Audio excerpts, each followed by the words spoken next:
फौजी तनसीबात पर हमला करने वाले अनासिर मुल्क दुश्मन हैं, सलूक भी दुश्मनों वाला ही होगा। वज़ीर दिफा ख्वाजा आसिफ ने वाज़ेह कर दिया। सियालकोट में मीडिया से गुफ्तगू में कहा, 9 मई फसादात में शरीक अफराद की हुब्बुल वतनी पर सवालिया निशान लग चुका। PTI क़यादत ने बाकायदा मनसूबाबंदी से हमला करवाया, अब खमियाजा भुगतना होगा।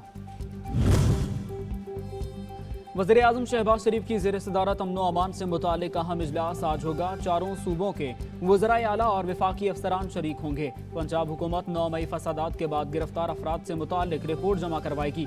वफाकी हुकूमत के इक़दाम पर भी ब्रीफिंग दी जाएगी।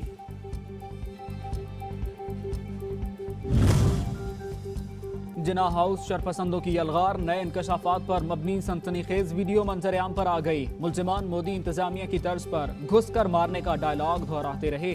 मुनज़्ज़म तौर पर आग लगाई गई। पेट्रोल और दीगर तबाही का सामान साथ लाया गया था। हमला बाकायदा मनसूबाबंदी से हुआ।